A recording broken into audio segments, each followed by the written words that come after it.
Spoilers! Oh my god, spoilers! Don't watch this if you haven't played Halo Reach. Go play the game, then come back and watch this. Please. Halo Reach is probably maybe my favorite game in the Halo series. It takes a lot of what makes the other games special and enhances certain aspects while flipping others completely on their heads. It is a game full of devastation, violence, grief, fear, and hope. It is a game that manages to make me cry, or at least tear up at something else, every time I play through it. I remember the first time I finished it. I was 13 and my parents bought me Halo Reach for Christmas that year. I had only played ODST and Halo 4 at this point, so I didn't really have much context for the story, but I had a fantastic time. It was really special to me, to play a game that had such a great sandbox where you had all these tools at your disposal to really play the game how you wanted. I vividly remember playing the last mission for the first time. Going through that last stretch to escape the planet with a meal, and not quite making it. Seeing the last member of your team die, and then dying yourself. Then the very end, seeing your helmet just sitting there in that field, and Halsey's speech about what a great thing you did. I had almost no context for what she was saying, but for some reason it made me very emotional. I went to tell my mom I finished the game, only to realize it was 11 o'clock at night and she was asleep. I looked out my bedroom window and snow was falling. It was so quiet and peaceful, and that peace held me in its arms the way it does when you're at such an age, and the feeling of accomplishment you get from finishing a video game for the first time is unmatched. Now, in early adulthood, all the peace and security we once had in our younger days seems to have escaped us forever. Peace is a luxury contingent on a lack of responsibilities.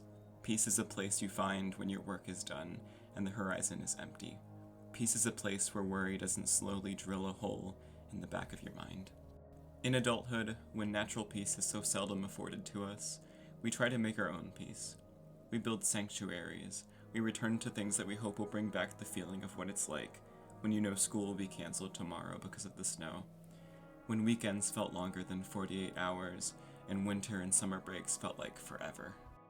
We go back to games like Halo and Minecraft, or whatever other games we played in those peaceful times. Sometimes we feel their magic again, other times it just feels empty. But sometimes the game carries new meaning for us in our more developed brains and gives us more. Halo Reach is a 2010 first-person, you know what it is, I don't need to explain it to you to pad the length of the video. I love this game, and I'm going to talk about why I love it. The art style of Halo Reach is really great. It deviates a bit from the style we've come to know thus far in the series with the previously released games.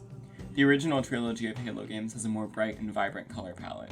It evokes that sense of wonder and adventure that we associate with those games, especially the first one.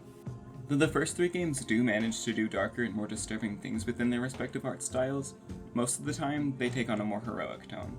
You're saving humanity in those games. In Halo Reach, you're losing one of the most important planets humanity has. Reach conveys this tone of hopelessness with its art style from the beginning of the game. We get more washed out and grayed colors. It's like a somber version of the other games' art styles. Still, it manages to be really beautiful, like the other Halo games. Bungie basically did the 7th gen color thing everybody hates, but they did it correctly. And it just gets darker and more depressing towards the end of the game. Take Sword Base. We go there in the second mission, Oni Sword Base, and the second to last mission, the package. In Oni Sword Base, there's smoke in the air and it's pretty gray, but compared to the package, it looks bright and blue. I mean, in Oni Sword Base, you can actually kind of see the sky. In the package, it's dark and the sky is all smoke, and the level has a dark orange color to it. I actually have to use night vision on this level a lot of times to see what I'm shooting at, despite it appearing to be daytime. It does all of this while still managing to look fantastic. Reach is a beautiful planet, and we're losing it to a genocidal crusade. Even amid all the smoke and chaos, we can still see its beauty, which makes its fall even more tragic. The soundtrack to this game was composed by Martin O'Donnell and Michael Salvatore, who did the soundtracks for the previous games. Honestly, I could just end this section here, because you already know they did a phenomenal job on the soundtrack to this game. I don't really know a lot about music, so I'll just say this. The soundtrack accomplishes the same thing that the visual art style of the game does. It sounds like it belongs in a Halo game, but it sounds different from the other games, and fits the darker tone of Halo Reach really well. Some of my favorite bits of the soundtrack include the Winter Contingency guitar part with those creepy-ass rising strings in the background when the Zealots show up.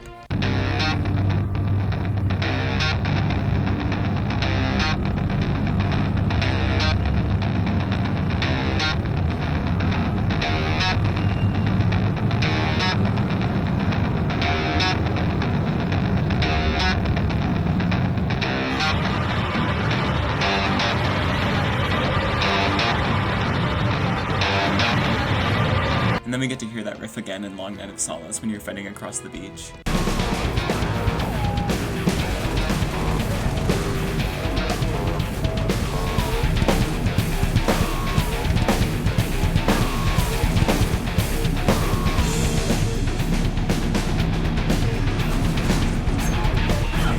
Just the entirety of Tip of the Spear.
And Epilogue and Ashes both make me weep.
Hi, editing Jane here. I was adding music to the video. I'm almost done with it. And I was looking through the soundtrack, the Reach soundtrack for music, and I came across this song. I used it in this section for the parts where I was just talking, the music section that you just watched. It's this song called At Any Cost, and it just goes unfathomably hard, and it never appears in game.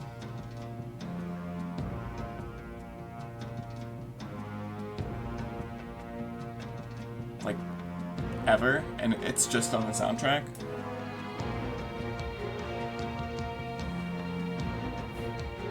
Are you serious?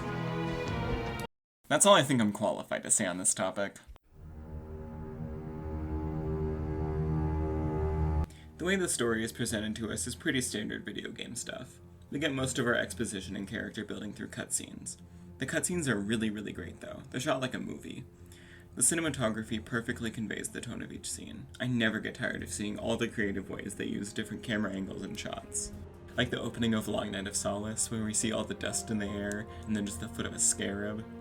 Then the camera goes back into the cave, and then the lighting on Kat and Carter arguing at the mouth of the cave. Or the two levels at Oni Sword Base, where we see Noble Team through security cameras when they're in the facility, which manages to carry a different tone in the context of each of the two levels. Or Exodus, where we see Noble 6 limping over to some gear, and then cocking the Magnum just in frame. all in front of the backdrop of the Covenant supercarrier on fire in the mountains. And then the shot of Six looking at New Alexandria under attack with George's dog tag in her hand. Then in the outro cutscene of that level, with that beautiful shot of the sky where Six lights the signal flare to get picked up and reunited with the rest of her team. I can go on and on. Not to mention probably the most iconic shot of this game. The cutscenes in this game are just so masterfully and creatively done in a way that I feel like I need a formal education to really appreciate, beyond just how cool and interesting the camera angles look to my untrained eyes. And then there's the dialogue. The dialogue is great in the other games, do not get me wrong about that. When you first saw Halo, were you blinded by its majesty? Blinded? Paralyzed? Dumbstruck? No. Yet the humans were able to evade your ships, land on the sacred ring, and desecrate it with their filthy footsteps. You told me there wouldn't be any cameras. And you told me you were gonna wear something nice. Folks need heroes, Chief, to give them hope. So smile, would you? Well, we still got something to smile about. Of all the objects our lords left behind, there are none so worthless as these oracles. They know nothing of the great journey! And you know nothing about containment. You have demonstrated complete disregard for even the most basic protocols. This one's containment. And this one's great journey are the same. My feet tread the path. I shall become a god. You will be food, nothing more. No!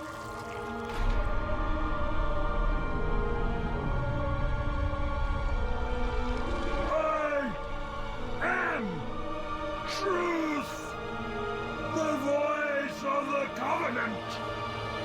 So, you must be silenced.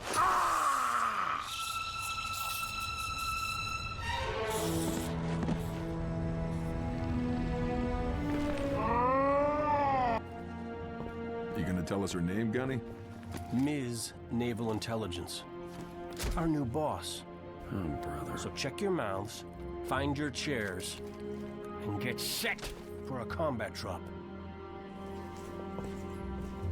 What the hell am I supposed to do with this inside a Covenant ship? But it is peak in Halo Reach. Let's go back to that one cutscene from Long Night of Solace, because it's one of my favorites in the game. By this point, the game's already established Kat's relationship to Carter and the rest of the team. She breaks the rules because she knows what she's doing and doesn't let the hand of authority hold her back. Uh-oh. Who's your money on this time? Her. You always pick her. She's always had him dialed in. Then there's the conversation between Kat and Carter. It's just perfect.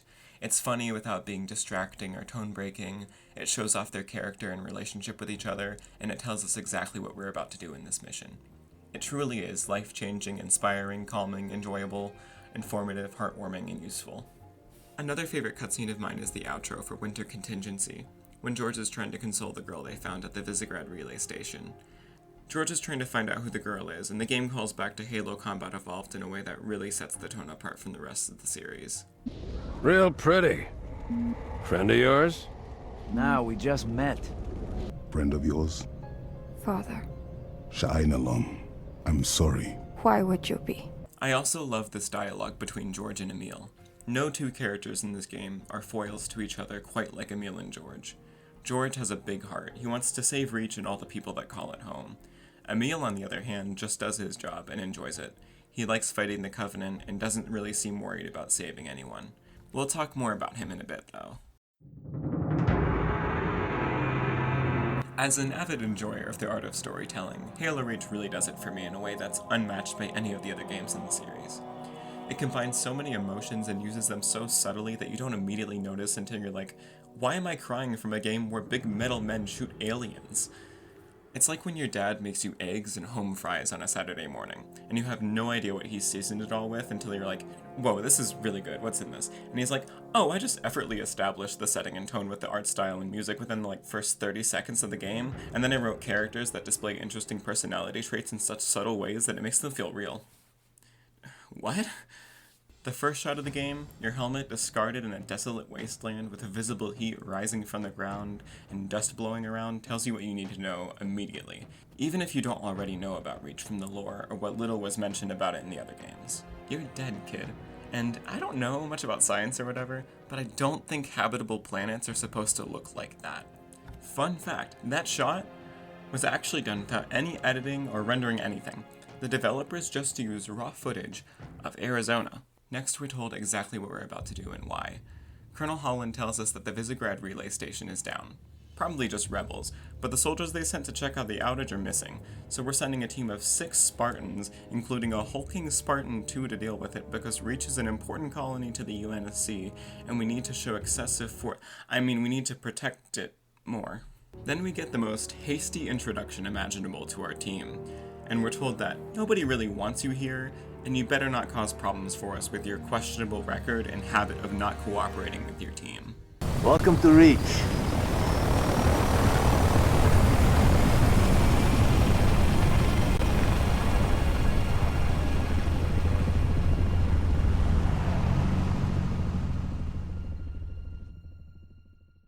We get to the dead zone and find the beacon the missing troopers left behind next to a burning, crumpled up warthog. They're probably fine. The damage, though, is a bit mysterious. Why are we not seeing explosives residue? Noble 3, can you confirm any EX residue in the area? Negative, sir. Plasma, maybe. Can't be. Not on Reach. We find some terrified locals, and after calmly reassuring them that everything's okay, On your knees, now! this guy tells us some armed conflict took place last night and his son died. Well, probably your fault. That's why we don't let you have guns on UEG planets. We'll make sure the ATF searches your place after we get this relay back up, pal. Then we have contact with Covenant forces. Finally, we get to fight something. But the only other person that seems to be enjoying this is the guy with a skull on his helmet that goes around pointing shotguns at farmers. Nobody else is really saying anything except George, who sounds pretty upset about all this. Contacts neutralized. Contacts? It's the damn Covenant. We round up the missing troopers and get to the Visegrad relay station. There's a dead man here that Kat tells me to search. Damn. He has some kind of device on him that Kat snatches away from me. The only other survivor is a wounded soldier. Oh, never mind. This girl survived and is not physically wounded. Mentally, though? These different looking elites show up and then decide they don't want to fight almost an entire Slayer match of Spartans all at once and retreat with the wounded Marine. We chase them to the other side of the facility and find out these guys are pretty tough. Also, I just realized on this playthrough that you can kill the first one, and then you don't have to fight both of them in the next room. You can see I was all prepared to get the other one with the energy sword and everything. We reset a junction for Kat, and then get that cutscene I was talking about earlier with George, the girl, and Emil. Again, I love the dialogue here, and I love George. He's got a big heart, and does what he does because he genuinely wants to help and protect people more than anything. When Emil says, Big man forgets what he is sometimes. he's not just being a jerk. The civilians don't seem to like the big faceless metal guys with big guns that go around looking for people who defy the government. Emil's attitude is the complete opposite of George. He just does his job and treats civilians like another part of the job. He knows he looks like a monster to people, so he embraces it. He has a skull on his visor and seems completely detached from the gravity of the destruction going on around him. George takes off his helmet to speak to the girl. He removes the barrier that makes him appear inhuman, and tries his best to comfort her, and even then she doesn't take kindly to him. Friend of yours? Father. Sha'inalon. I'm sorry. Why would you be? Anyways, Kat gets a direct line to Colonel Holland, and Carter breaks the news to him. I'm barely getting you. What's your situation? Over? Colonel, this is Noble 1. There are no rebels. The Covenant are on Reach. Acknowledge? Come again, Noble 1. Did you say Covenant? Affirmative. It's the winter contingency. May God help us all. Oni sword base time, baby. This level fucks. Sword base is under siege from a Covenant corvette, and they don't want to use orbital rounds because they kinda like the building and all the sensitive information inside it, and don't want to risk leveling the whole place, so we've gotta get them out of here ourselves. Kat and Six go to do the fun part, and then come back to sword base to do the other fun part. We get to fight my beloved hunters, and then we meet up with the boys to fight more Covenant. We go up to the top and die to this gold elite with the fuel rod cannon 10 times, and then shoot down a bunch of banshees. The Corvette retreats, but just like a game of chess, when you have the chess piece in a spot where you have an advantage, and I don't know how to play chess. I just wanted to sound smart. Anyways, once the Corvette gets far enough away from Sword Base, we can use orbital rounds on it. Yippee! Then George comes up to me and tells me I did a good job, and gives me a pat on the back. Finally, someone is nice to me around here instead of just saying, 6, go reset that junction. 6, go search that dead body. But give me that, stupid! That's not your domain! Carter calls us and says Halsey wants to talk to us. George seems real excited to talk to this Halsey person. Repeat. Sounded like you said Halsey. I did. Copy that, on our way. Don't need command to tell me. Been all hers half my life. When we walk in, she seems a bit peeved at Carter. She makes a point of saying hello to George, and I swear to God, George calls her mom, but when I looked it up, everyone online says he's saying ma'am, and it's just his accent, which I refuse to believe. I was gonna play dumb here, initially, so I could talk about how they don't reveal much about Halsey and her connection to the Spartan program, because it's not really relevant to the story, but they do make a little hint at it with how she singles out George because he's a Spartan too, and how he calls her mom, which apparently he doesn't, and my ears are just deceiving me. I feel like it makes sense that he's calling her mom here because it tracks with his character, although I do feel like that would be a little too informal, so it does make sense that he would call her ma'am. The fact that they do have an established relationship is enough of a hint to Halsey's significance. Damn, now I know how millennials feel when they see Sinbad with the letter A. Anyways, Halsey tells us that those beefy elites we fought back at Visegrad were zealots, who hunt down artifacts of great importance to their religion. That guy they killed was a xenoarchaeologist who made a big discovery that might have some significance. I don't know, don't worry about it until like 6 more missions. The discovery was on that thingy I found that Kat snatched out of my hand. Halsey's pretty mad about Kat having that thingy, but Carter snaps back. So let's hope that the data module your lieutenant commander stole contains it. Kat? Before you ask, I was alerted the moment you attempted to access its contents, as I am with any unauthorized tap. That data is classified Tier 1. I could send you to the brig for interfering with my work. Maybe you'd like to join her. I'm sorry? We're currently under emergency planetary directive, winter contingency. I'm sure you're familiar with the punishment for civilian interference with the Spartan deployment. Are you threatening me, Commander? Just making a reading suggestion, ma'am. Let's move, noble team. Mom? That will be all, George. Nightfall is another gameplay-heavy mission, not a lot of plot in this level. June and 6 are doing recon in this area to find a signal jammer that the Covenant have set up. On the way there, they meet some civilians who stayed behind to fight the Covenant. What are you doing here? Whole area is supposed to be evacuated. Didn't like leaving it to someone else to protect our home, so we came back. For this. We have them hidden all over the territory. You know, this stuff is stolen. What, you gonna arrest me? No.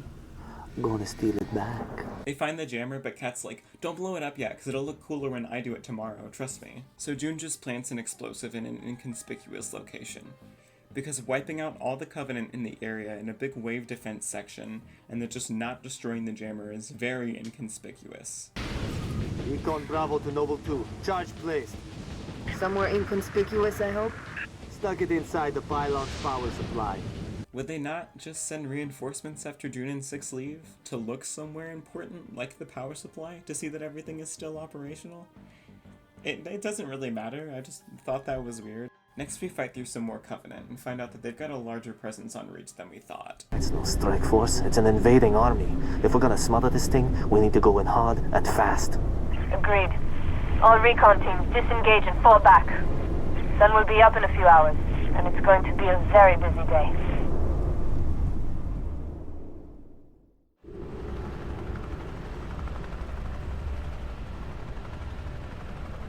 It appears that Noble Team's discovery last night was not an anomaly. Large Covenant deployments have occurred undetected, and we are now under attack across the Vieri territory, including orbital defenses. As per the winter contingency, we are countering on every front. Noble's reconnaissance has also identified sophisticated Covenant army hiding canopies. and has pinpointed what's believed to be a landing zone for additional Covenant forces, the origin of which is yet to be determined.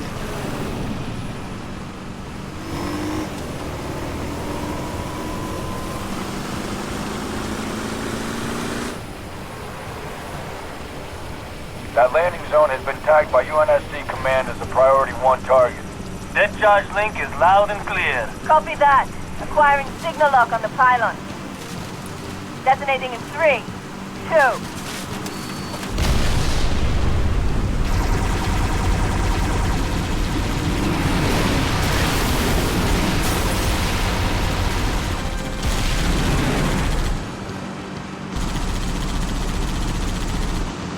Incoming! Might want to hold on to something.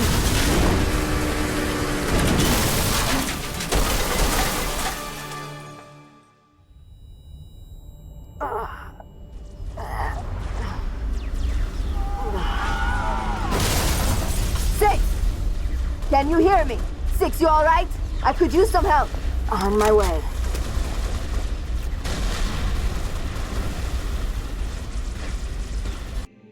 Tip of the Spear is a certified hood classic. Well, actually, I don't live in an urban area. It's a certified middle of nowhere in the woods classic. Cat and Six blow up a Covenant AA gun, and then clear out a mining facility the Covenant have occupied. I killed the Zealot here. Every time. If I don't kill the Zealot, I restart the checkpoint over and over until I do. Then we go and destroy another AA gun in a Wraith.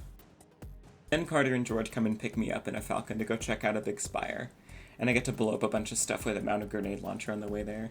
When we get there, we go through the shield and it disables the Falcon. Also, I love the way the pilot says, "We're going down." Like, he says it almost matter-of-factly, but with this tinge of resignation in his voice. We're going down. It's like he knows the rule that there's always at least one helicopter crash in any shooter game with helicopters in it, and this is it. Six and George make their way to the spire, and Six goes up a big gravity lift to the top. Then she turns off the shield and does an epic jump onto the Falcon, and George catches her. Then we blow up the damn place with Mac rounds in atmosphere. One way to get their attention. Hang on to your teeth, people.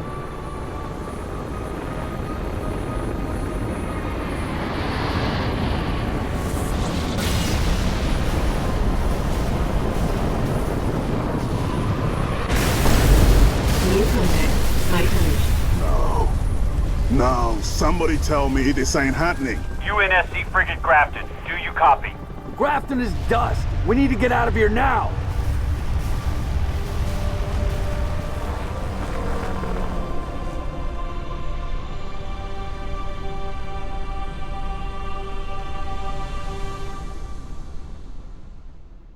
We're watching this whole cutscene again. I don't care.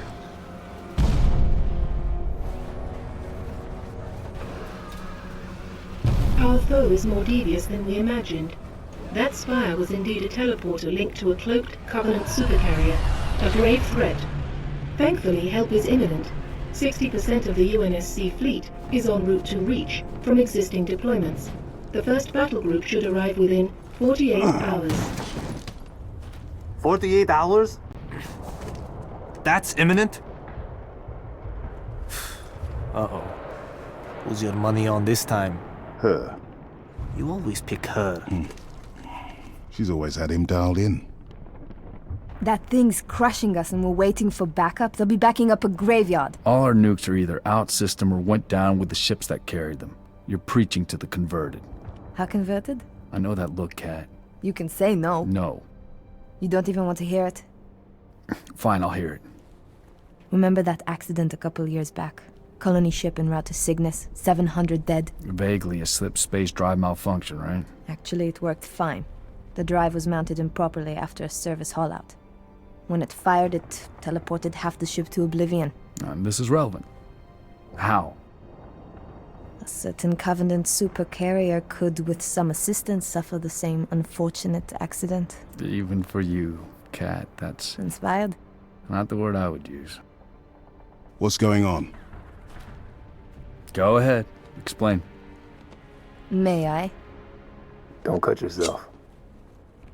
Objective: destroy Covenant carrier in geosynchronous orbit above us. This sanctions, sir. What do you think? Method? A slip space drive in lieu of the nukes we don't have. Delivery system? Us. Solvable? Getting us up there. That and getting our hands on a slip space drive. Thank you for sharing. So, all we need is orbit-capable transport and the single most expensive piece of equipment made by man. As a soldier in the field, I couldn't possibly have access to those kinds of resources. That said, a good place to look might be, I don't know, the nearest non-existent launch site in the non-existent Saber program dismissed by 3 administrations as preposterous rumor, and in which our newest member was certainly never a pilot. You're scary. You know that.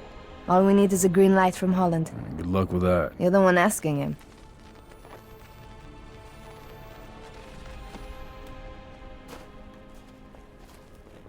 Well, there's no way in hell he's gonna go for this.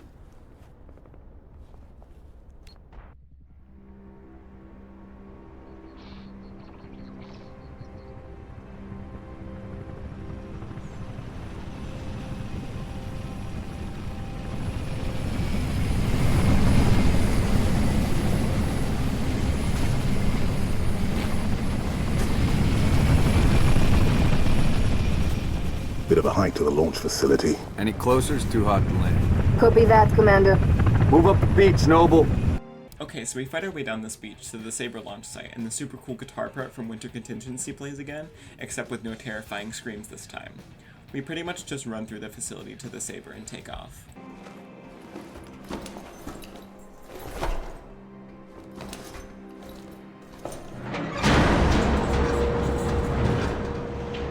Struts disengaged. Commencing launch in T-minus 5, 4, 3, 2.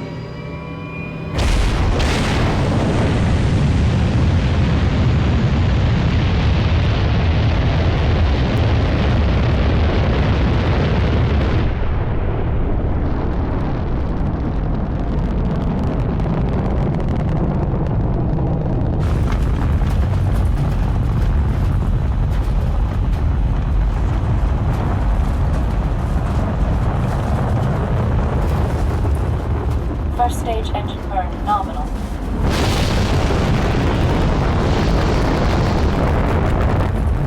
Stage separation in 3, 2, 1.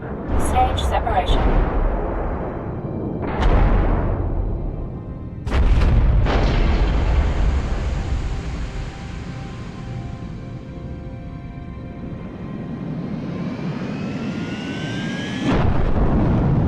Second stage ignition confirmed.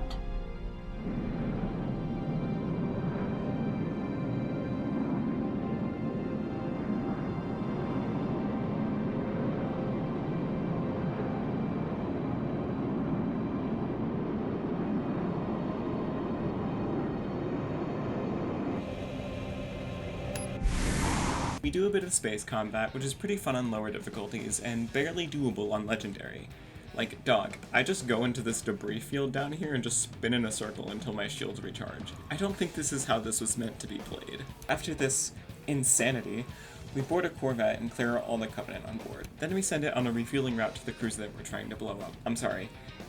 Send part of it to a random location in space somewhere, where it could probably never be located or reach anywhere safe, but could in theory be undamaged under a very specific set of circumstances.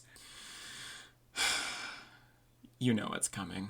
So, amid all the fighting and chaos, the Pelican George came in on, and the timer for the slip space bomb were damaged. So we can only get back to the planet by jumping off the ship, and someone has to stay behind to detonate the bomb. I got good news and bad news. This bird took some fire and our thruster gimbal is toast, which means the only way off this slag heap is gravity. And the good news? That was the good news. At current velocity, 53 seconds to end point. Yeah. Bad news is, time is fried. I'm gonna have to fire it manually. That's a one-way trip. We all make it sooner or later. Better get going, Six. They're gonna need you down there. Listen, Reach has been good to me. Time has come to return the favor. Don't deny me this.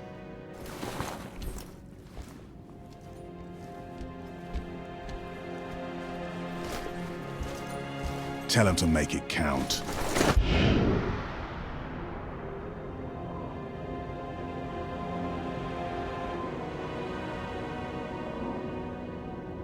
I like to think George's death is merciful in a way. He doesn't have to live to see Reach fall. He doesn't see New Alexandria burn. He doesn't watch millions die at the hands of the Covenant. I think that would have been far more heartbreaking than George dying thinking he had saved Reach. But it still makes me cry. Every single time.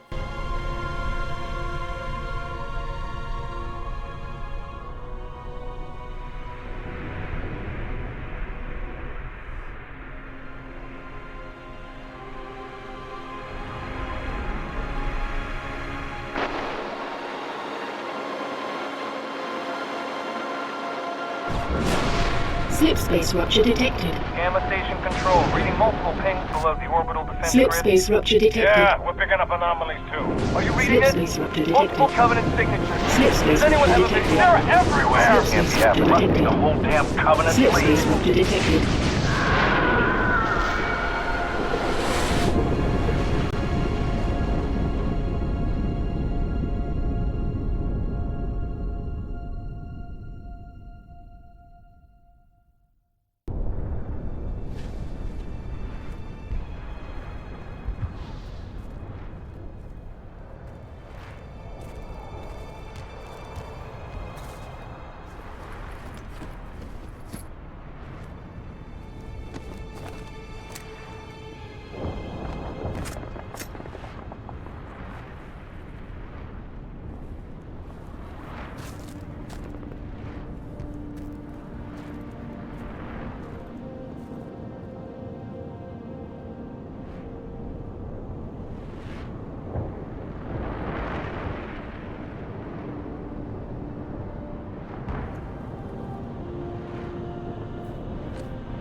Noble 6 enters New Alexandria with low health and a pistol. Smoke rises in the background and fire burns in the foreground. For a moment the music is silent and all we hear is distant gunfire and chaos. 6 traverses a dark maintenance area full of exploding grunts and makes it out the other side to see brutes fighting Marines and civilians indiscriminately. She aids the Marines in evacuating the city, jumps with her fellow ODSTs, and then shoots stuff from a Falcon. For some reason the turret section here always makes me feel so helpless. Like I don't have enough time to kill all the enemies on the ground as I pass them, so I'm just trying to prioritize based on what I think the Marines on the ground will be able to handle.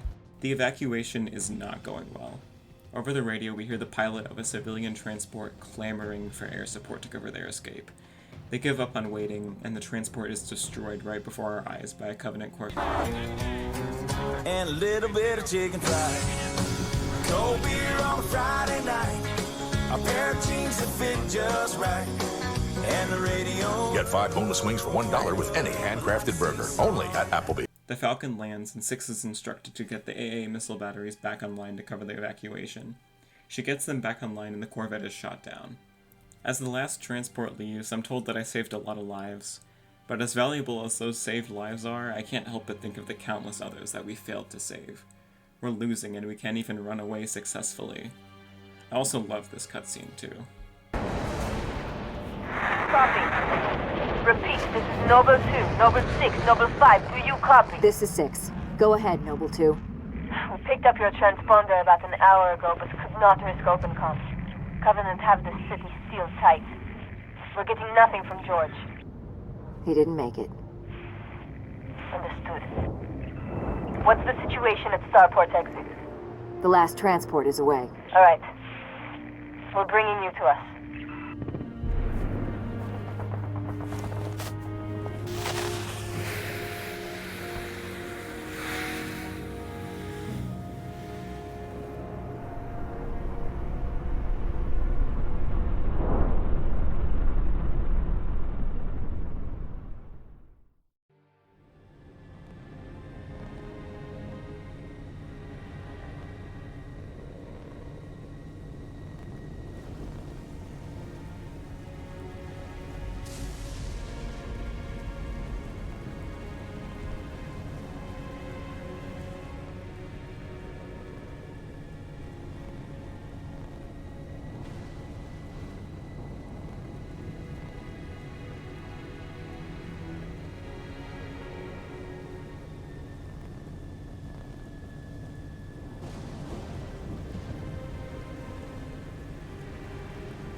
As the night falls, Noble 6 makes it back to Carter in the empty, burning city.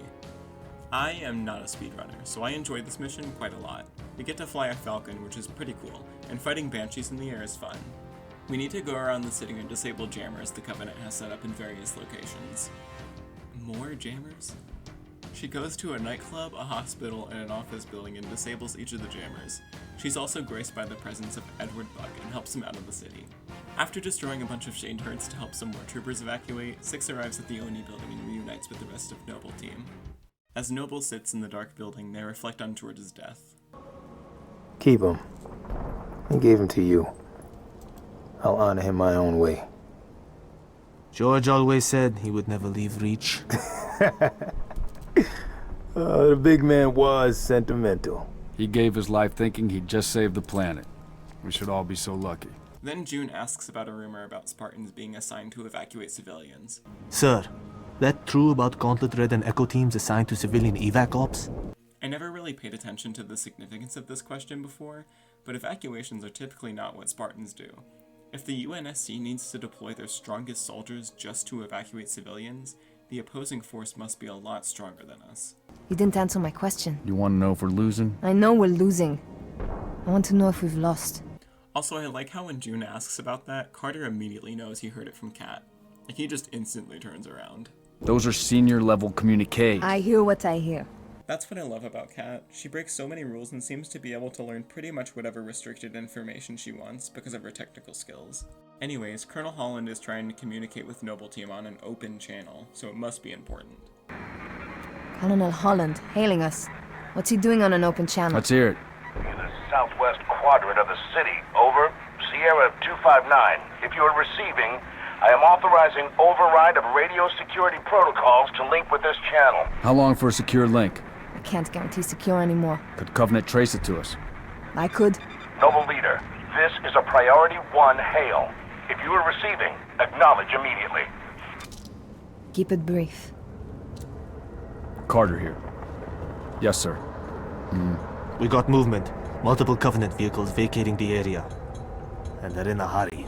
How often you see Covenant retreat for no reason? Radiation flare. Big. 40 million root guns. Just lost Holland. What's going on? Atomic excitement scrambled the signal. 90 million now. Source? Airborne. Close. How close?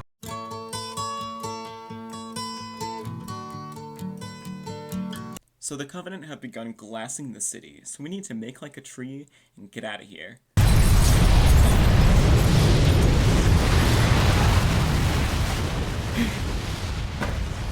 First glassing? Me too. Don't worry, I'm on it. Our best option is a fallout bunker on sub-level 2. 96 meters northeast. We get orders from Holland, sir? We're being redeployed to Sword Base. Sword? Covenant own it now! Which is why they want us for a torch and burn op. Keep Dr. Halsey's excavation data from falling into enemy hands. If it hasn't already. Maybe, but according to Holland, the Covenant are still hunting for something. Where does he get off calling a demolition a Priority 1?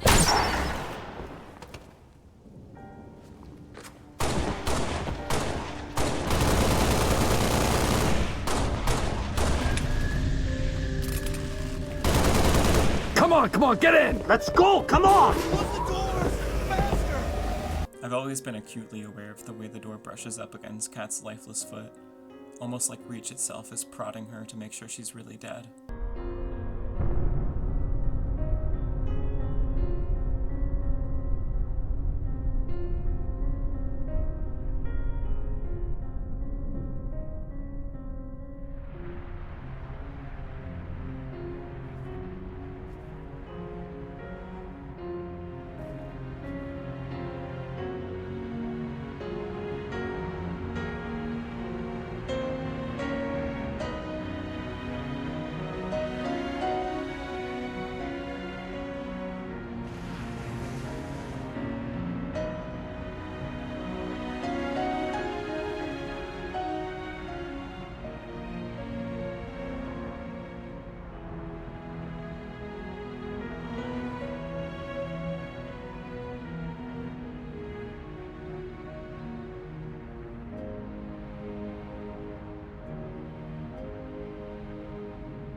Noble 1, this is Noble Actual. Noble 1, go ahead. We need that base taken out, son. What's your status? Still outside. Thermal on the interior shows standing room only. We're gonna have to thin them out or we'll be way too popular. Copy that, Noble 1. Holland out. We're back at Sword Base now to destroy all the sensitive data that the Covenant might use against us. 6 has some ODSTs because she's just based like that. They fight their way onto shore and drive a Scorpion the rest of the way to Sword Base, effortlessly deleting 2 AA guns on the way. 6 meets back up with Carter, June, and Emil, and they make their way into Sword Base. The Covenant own it now, so it's swarming with enemies. Noble fight their way to the coordinates given to them without any other information. They arrive at the coordinates and are unsure what to do. Looks like they got themselves cornered. Or we're committed to the position. I'm going with cornered. There's nothing here. No load-bearing columns either. Sir, if we're supposed to blow this place, this ain't the spot to do it from. Dot, check your vector. Vector confirmed, Commander. We are precisely where Oni has directed. Apologies. Coordinates revised. Please confirm? Revised? By an AI of unknown origin, whose clearance is well above my own. Well, it's pointing us a click and a half east and 2,000 feet underground. I didn't bring my shovel, Commander. Sir, I say we go AI free on this one. Obviously, these coordinates are junk, and the longer we go chasing... What is this, Dot? Our revised route, Commander. All right, we came this far.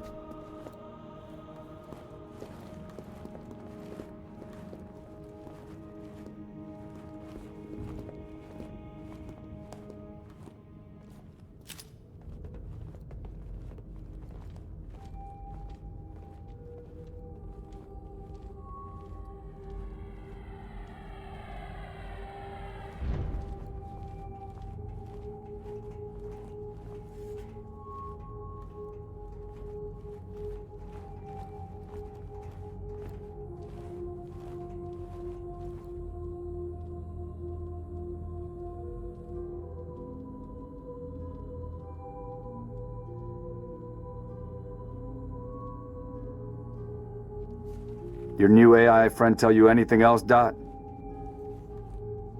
Dot. She's been expecting you. That's perfect. Apologies for the unusual security measures, Commander, but the stakes demand it. Dr. Halsey. Casualty reports have you listed as... Yes, well, as they say, news of my death has been greatly exaggerated. I only wish the same could be said of the rest of Noble Team. We all do, ma'am. It may please you to learn that the data module Noble 2 procured from Visegrad Station contained precisely what my scientist promised. A latchkey discovery that has unlocked, at last, the secrets of this excavation. Not sure I understand. Your orders were a pretext to bring you to me, and have been overridden. You are here, Team Noble, to ensure the delivery of this vital data to a secure location. Doctor, our orders are to destroy all sensitive material. Others will handle the demolition. I'll need to confirm this new directive with command. Colonel Holland will be briefed. You belong to Oni now.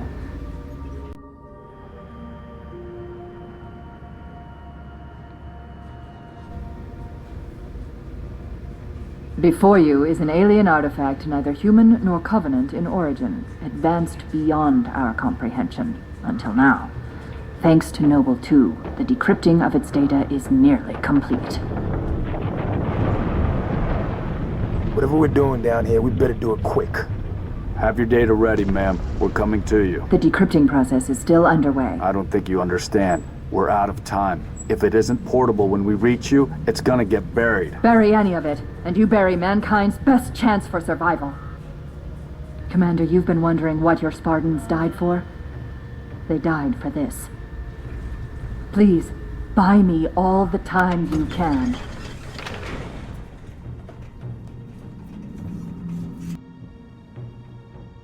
Let's find Halsey's lab. Noble Team makes it down to this big underground excavation site and needs to defend Halsey's lab from incoming Covenant. This wave defense section is pretty fun, and it's really easy to just snatch a Banshee and fly it around, but I like playing this level traditionally, because it's a cool area, and it's also fun to just stay by the door and defend it with all the weapons on the wall. When Halsey's ready to leave, she lets Noble into her lab. She tells them about the project she's working on, a super duper smart AI that's integral to humanity's survival against the Covenant. Man, I'm trying to make a video, will you fucking stop? The AI chose Noble 6 to take her to the Pillar of Autumn, so that she can be there when the combat evolves in the Halo 2s.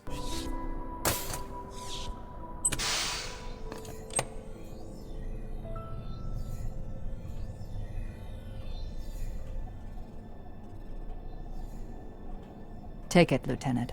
She has made her choice. Do you have it? Yes. Say the words, please. I have it. Oh, for fuck's sake! She takes the AI and the future of humanity into her care. So yeah, not only do we get to see firsthand the fall of Reach, but we also get to be the ones to install Bonzi Buddy on John Halo's computer and send the Pillar of Autumn off to desecrate holy sites. What did the beaver say to the tree? Before Noble embarks on their final mission, Carter sends June off to escort Halsey to safety. Dr. Halsey, Noble 3 will escort you to Castle Base. I require no escort, Commander. June, make sure nothing falls into enemy hands. I'll do what's necessary, sir. Good luck. And with that, we're off to the Azad shipbreaking yard in a Pelican.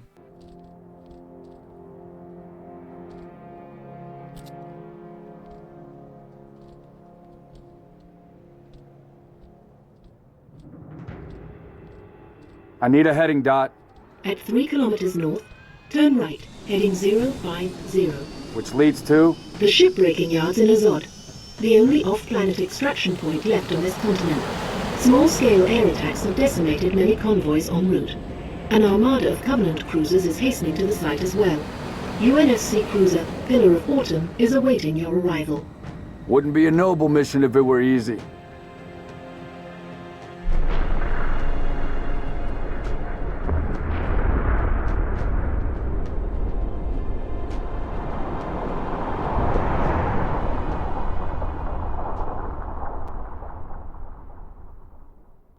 Carter has seen better days. Turns out flying a Pelican around on a planet occupied by the Covenant draws a lot of negative attention. Emil is hitting some sick combos, but it might not be enough to get us all the way to the shipbreaking yard, so we're gonna have to hoof it the rest of the way. Emil engages in the most emotional exchange of his life. It's been an honor, sir. Likewise. And then we jump out of the Pelican.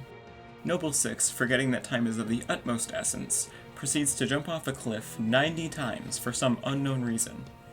Each time she runs back up, she says to Emil, "Hold on, I'll get it this time. The achievement is a Halo 2 reference."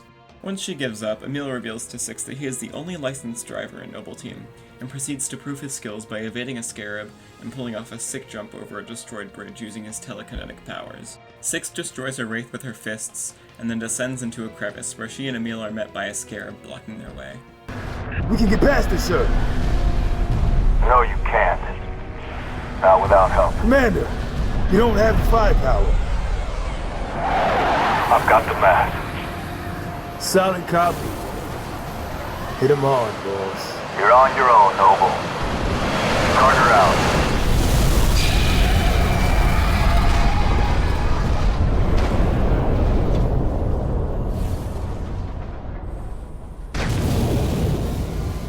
Crevice to the east. Let's go.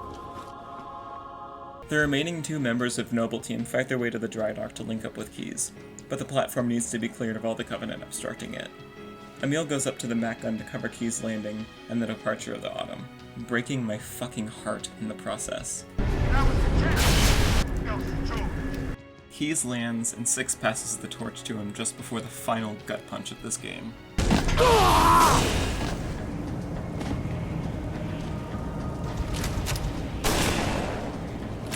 Who's next?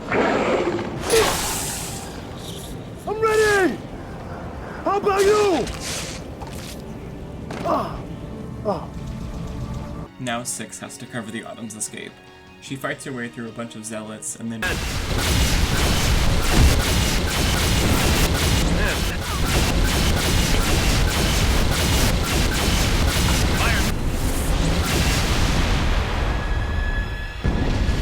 Good gun, Spartan. The Autumn safely departs and 6 holds out against the Covenant for as long as one can after all she's done.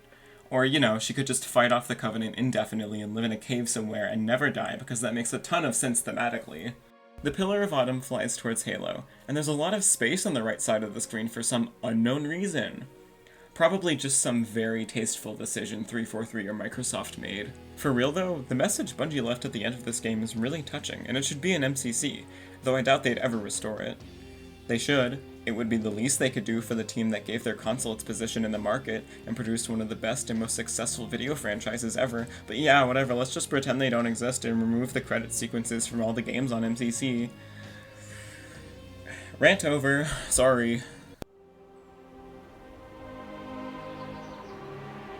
It didn't take long for Reach to fall. Our enemy was ruthless, efficient, but they weren't nearly fast enough. For you had already passed the torch, and because of you, we found Halo, unlocked its secrets, shattered our enemy's resolve. Our victory, your victory, was so close. I wish you could have lived to see it. But you belong to Reach. Your body, your armor, all burned and turned to glass. Everything. Except your courage. That you gave to us. And with it, we can rebuild. I'm not crying. You're crying. You're crying over a video game, you stupid little crybaby. I would never cry from Halo. Shout out to stories with an amazing cast of characters that all die right before the main event of their respective universes. Gotta be one of my favorite genders. In Halo Reach, you basically play as yourself. Your only identification is your rank of lieutenant and your unit number, 6. Your character's gender is defined by you. They don't speak very much, and their armor is very customizable. Even more so with the extra armor stuff they added in MCC, in case you wanted Noble 6 to look like they're from Florida. Anyone you ask that has played Halo Reach will tell you that the armor customization in this game is the best in the series. Your armor can say a lot about you too. Take my Spartan. My helmet is an ODST because Halo 3 ODST was my first Halo game, and I hold that game dear to me as a result. The colors of my Spartan are pink, blue, and what's this? Okay, so like, in, no it's not. You go in, that, right, customization. Oh my god. Shut your mouth and look at It's okay, we can work with this. This is a journey into money.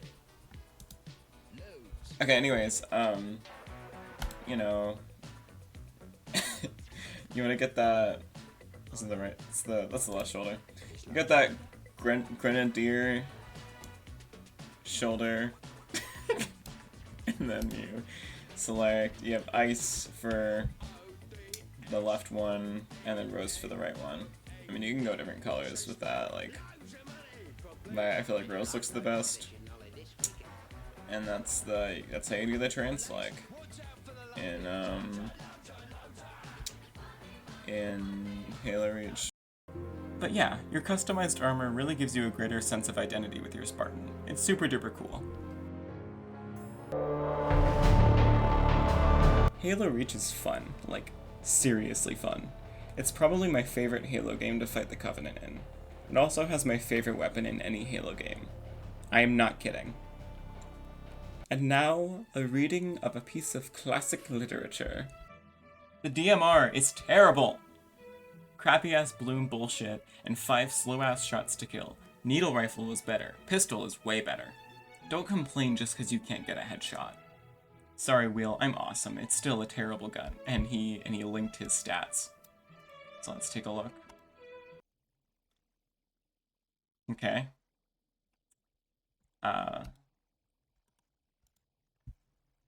Topic title should be, I am terrible with the DMR. Sad face.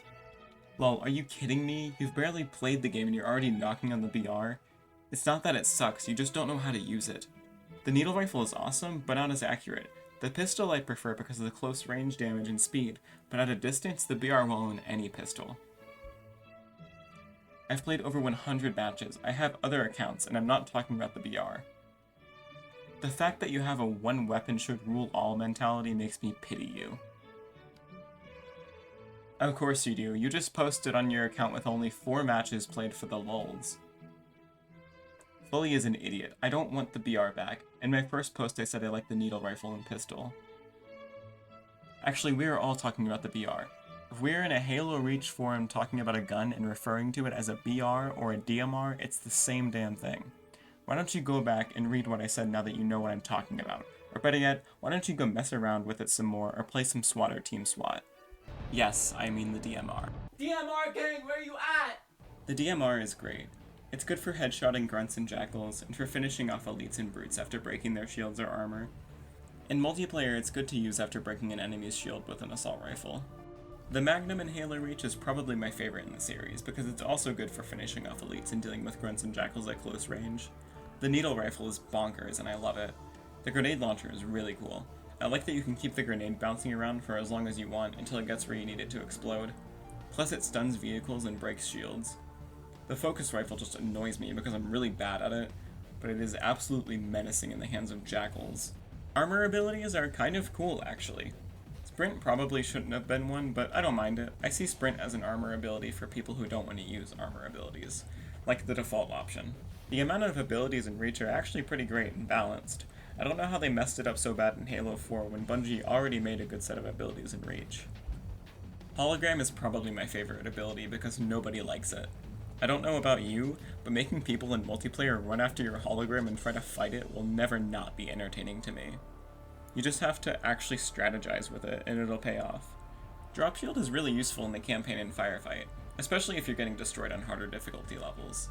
Also, armor lock is not that bad. I think it's cool because it makes it harder for you to just run over people, and you really have to try to make it effective in multiplayer. Active camouflage is one I've never been good at using, but you can be invisible, so it's automatically really cool. Jetpack is a fucking jetpack. You can fly. That is sick. And then evade is just a very large Dark Souls dodge. Another cool thing I like is the skulls. Reach is the only Halo game that I've actually completed a full playthrough with skulls on. Not all of them, mind you, but some. Catch, Famine, Fog, Tilt, Thunderstorm, and Tough Luck are my go-tos. They change up the game enough without making it too much harder. Catch is definitely my favorite skull. It makes enemies throw and drop more grenades. It also makes every grunt way more eager to pull out 2 plasma grenades and ensure that the Covenant fires Halo next week. Every enemy will stick you with a plasma or a spec grenade if you turn your back for too long, so it really makes you pay more attention to your surroundings, but you will die many unexpected deaths with Catch on. The other skulls I use I don't really have much to say about because the difficulty increase is negligible with them. Famine, which makes the weapons you find only have half the ammo they normally would, is cool because it forces you to use more weapons that you find around each level, but you can usually resupply ammo for human weapons pretty regularly in each level, so I'd hardly say that it really increases the difficulty at all. Honestly, Famine just brings the game to a normal level of difficulty. Like, you'll still have more ammo at any given moment than John Halo 4 does in Halo 4, The Last Temptation of John Halo 4. Black Eye, which makes it so your shields only recharge when you melee attack enemies, makes the game too hard for me, because you really have to change your playstyle in the order you kill enemies in, or just never get hit. Blind is funny because it looks like you're shooting stuff out of your hands like a wizard, but I can't use it without putting a sticker on the screen where the reticle would usually be. Iron would make me lose my sanity, and Mythic just seems annoying. Skulls are a pretty great way to modify the difficulty. I usually use them on heroic difficulty to make my own higher difficulty, because legendary is, it's not fun. I was going to try and beat the game on legendary for a bit in this video, where I'd just be like, you know, oh, I played the game on legendary, like, just now. But no, I got all the way to the end of Exodus. I finished Exodus, and I just could not commit to the rest of the game. It is so, like, frustrating and obtuse, to me anyways. Definitely a skill issue. I just have, like, no tolerance for games that, like, frustrate me this much. But I will say, fuck Zealots. Fuck the invisible elites with focus rifles on Nightfall. Fuck Long Night of Solace. Fuck the chieftains with fuel rod cannons. I need a nap. I need a nap after this shit. Yeah. Game fun. Firefight is also really great. I can spend hours, especially with a friend, playing on a single firefight map. It's good fun on lower difficulties, and a great challenge on higher ones. Courtyard, Holdout, Unearthed, and Installation 4 are my favorite maps. Playing as an elite against your friends is also really fun in Firefight. Forge is really cool. I've never made anything cool in Forge, but I have an endless supply of memories from just messing around with vehicles, weapons, and other stuff in Forge with my friends. Multiplayer is cool. I don't really play Halo multiplayer very much because I'm rarely in the mood to have the experience of doing fine in one match and then getting completely destroyed in the next. Custom games are great though. I'll never forget the time me and Jack were just looking through the custom games browser on MCC and found the fucking Battle of Helm's Deep. And when we joined, we got the full Battle of Helm's Deep experience, where one team was on the wall shooting down at the other team who was trying to get up into the fort. Peak high fantasy. That's all I wanted to say about this game. It's really great and it means a lot to me. Thank you for watching this, like, for real. Even if I, like, made you watch this, you know, and I'm sitting with you right now watching it, thank you for watching it, because it's really long. I know it's a big time commitment to sit down for an hour to listen to some bitch on the internet talk about Halo Reach for an hour. But, you know, thanks. It means a lot. I'm really happy with this video. It took a lot of work and a lot of time to make. And, you know, it's definitely a labor of love, because this game, I really do love this game. I've played it, like, so much over the past, like, couple months, and just, like, other times throughout my life. Brings me, like, a lot of comfort, and really, like, sparks, like, so much emotion in me. Like, I can just listen to a song off the soundtrack, and it'll remind me of something from the game, and I'll fucking cry.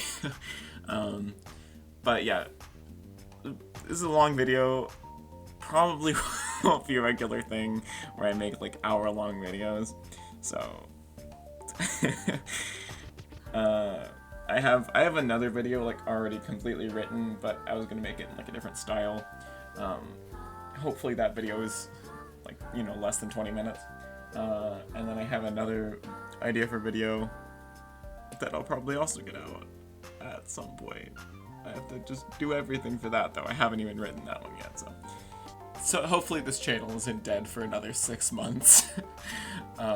Because I can't think of anything to make a video on.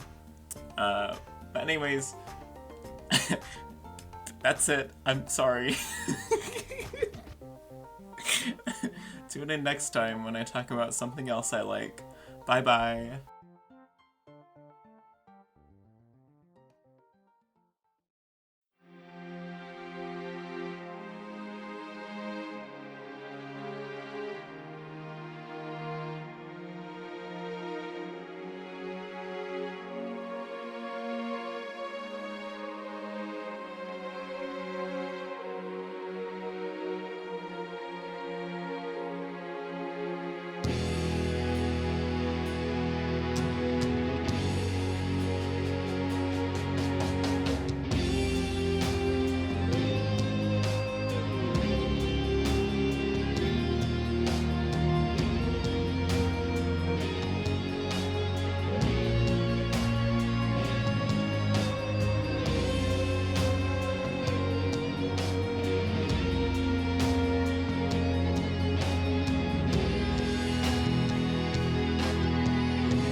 Freeze!